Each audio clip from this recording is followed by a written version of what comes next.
Okay, let's go ahead and in your packet, let's get out this sheet number 4 here. And we're going to look at um, kind of in the middle here, using the reflective property of inverse functions. Now, the reflective property of inverse functions tells you that you just switch A and B, okay? That's all that we're doing. So they're saying if you have some function and it's x and y, and we had 1, 2, 3, 4, and 5, 6, 7, 8. When you found the inverse of that function, let's call this f of x. All you do is you switch these around. Okay, that's how we find that inverse. Okay, so that's called the reflective property. And sometimes we say that if a graph has the point AB on it, then the inverse has the graph BA on it. Okay? Okay, so they want us to use this property, and they gave us x, f of x, and g of x. And they want us to use this table of values to find f negative 1 of x. So it kind of depends on your comfort level. So sometimes, if I haven't done these in a while, I'll just put, what I'm working with right here. So the x values were 3, 1, negative 1. The f values were 2, negative 1, 4. Okay, so if I'm finding the inverse, I'm just going to switch these.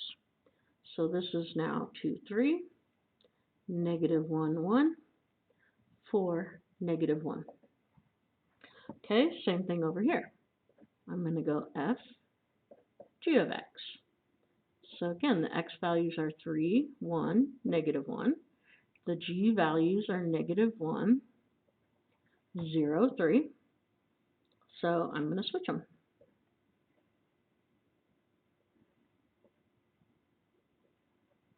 Okay, so this I find makes it really helpful when you're doing problems like this. So eventually you'll see problems like this and you'll see this, but none of this. And I find it helpful sometimes if you make that on your own. Okay, so we want f of g of negative 1 of 0.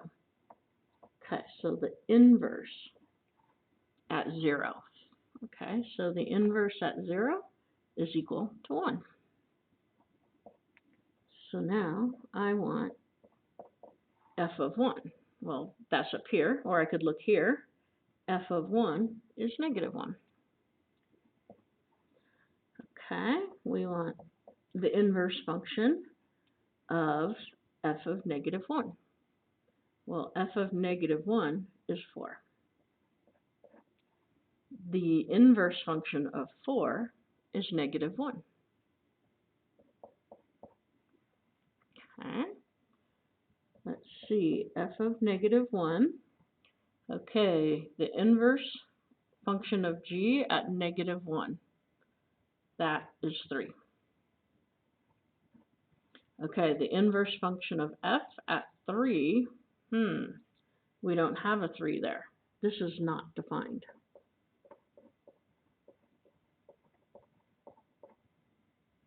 Therefore, we're going to say that this is undefined.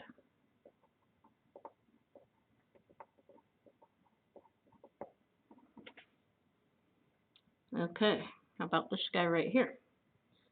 So let's go G. Okay, f negative 1 of 4.